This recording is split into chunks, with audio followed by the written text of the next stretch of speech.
I'm Mark Ramsey. I'm talking to Mike O'Connor and Carolyn Gilbert, two principals from a new company called NuVoodoo. NuVoodoo, and it's even spelled weird. What is this weird new company called NuVoodoo, Mike and Carolyn? Well, we call it NuVoodoo because the old voodoo just doesn't seem to be working very much more anymore for radio and media in general. Traditional media is getting beaten up not only by the competition but by their own metrics providers. In the olden days, Arbitron was very not fair with the diary methodology, and when you look at the PPM methodology, what we're seeing is really, really not fair. So we feel it's our job to help radio especially move through this brave new world and deal with the world's not fair with some new tools that are cost-effective, efficient, and generate some results. We've gotten beyond telephone. Arbitron now mails. Everything's address-based in terms of respondent. So we are working in a mail world among other techniques, but we've come to a place where we can really target much more effectively than we could in the olden days. Everybody used to just mail to the metro, and then we got, well, we can divide between men and women, and then hot zips. Prism clusters became hot, and we are on to technology now which really lets us hone in on the individual in terms of our marketing. Let me stop you there, Carolyn, for a quick question. In terms of targeting individuals, what's the benefit of that? Is the benefit making it more economical? Is the benefit making it more effective? Is the benefit some linkage with the way PPM is done, or all of the above? Well, it's a little bit of all of the above. If we found out long ago it was very inefficient to direct mail an entire market. So we got into Prism codes. And Prism is very cute. They have things like kids in cul-de-sacs or hard Scrabble or blue blood estates. And the theory there is birds of a feather flock together, so that if you're an AC, you want a 25, 44, 54-year-old woman, we're going to try and go where the middle-income AC-type listener is. If we can go into that cul-de-sac where you've got a working mother, or you've got a single parent, or you've got a couple of dual income, no kids, and a few houses on the block where the 75-year-old lady just hasn't sold the house yet because the grandkids come to visit, we can just target the really AC vulnerable people and let the old lady just live on the block in peace without our mail and without our marketing. I think we're in a better place, and you're saving a little bit of money. It lets us stretch the dollar and truly personalize what we're doing. You know, Mark, most marketers know that by fishing in about 30% of the metro, you're going to find typically about 2/3 of the AQH. So direct marketing has always been a money-saving technique. But by targeting at an address-based level, in the way that Arbitron does, by really micro-focusing on only the people that listen to your station or your competitors that are likely to give you a significant amount of time spent listening, skipping the specific households in a metro that don't qualify, you're really saving money, and you're weighting the dice in the craps table in your favor. And I think that's really what our key difference is. I mean, most marketers and most radio stations that do direct mail and direct marketing are pretty good at isolating hot zips and flooding the hot zips with sort of what we call the ideal creative direct mail piece, sort of a archetypal consumer that represents the bullseye target audience, and that then gets distributed en masse to the neighborhoods that are high probability for diaries or people meter. What we do is we take a different approach, and that is in the same way that we can certainly, in the same way that we target areas, why not target people? When you're at a cocktail party, you might talk to one person about sports, another about business, another about how much you're going to tithe at church on Sunday, although if you're at a cocktail party, you might be in a little bit of trouble doing that.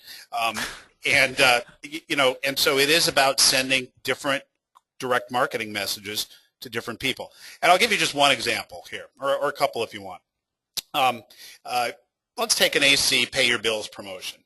we know that if you were to run some research on the creative, you might find that guys respond differently than women do. Or in this case, a single father who might look at a pay your bills promotion more in terms of alleviating a psychological burden than perhaps a single woman who doesn't have the same sort of expenses hanging over her head, and a pay your bills promotion might tap more into her sense of wanting to splurge or take care of herself.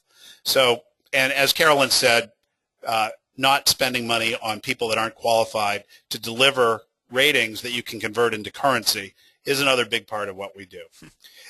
If you were to creative test, Mark, we can really get into color scheme, language. We found that guys are more receptive to photorealistic art treatment. Gals, on the other hand, they're a little bit more judgmental about pictures of other gals, at least in our experience, and so the avatar-oriented art tends to work a little bit more strongly. And, you know, our direct response mechanism goes even deeper than that. We have this single working woman that we would target where her response route might be a website, but a younger guy in his 20s, more used to texting, is somebody that we might offer a route that's more simple, like responding to a short code with a keyword. And of course, Mike, let me make it clear. What we're talking about is not just expanding your art bill and doing multiple mailings of different artwork and making it be a more expensive process. What we're doing can be done within a current budget, so you hone in on the list and make it an efficient list. And we can print all of these pieces in one press run.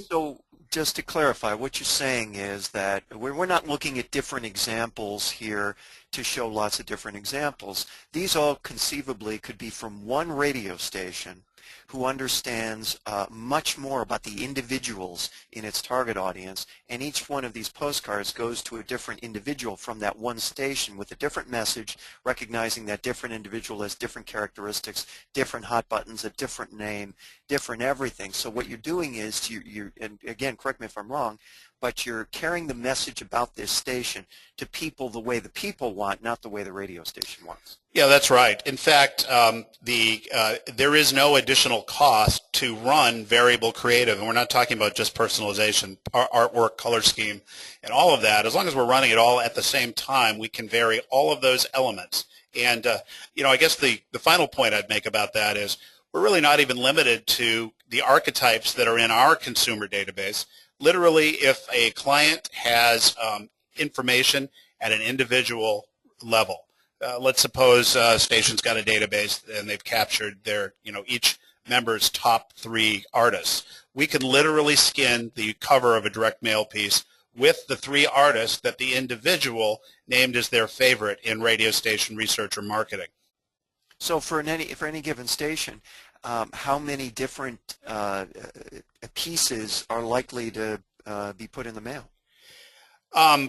In terms of the total number of different pieces, we've got one radio station where no 2 pieces are exactly alike. They've got 4 different layout and designs, and then they're using a number of different data points to integrate personalization into the piece, user's name, their street, their town, and so literally there is no direct mail piece that's duplicated from one household to the other.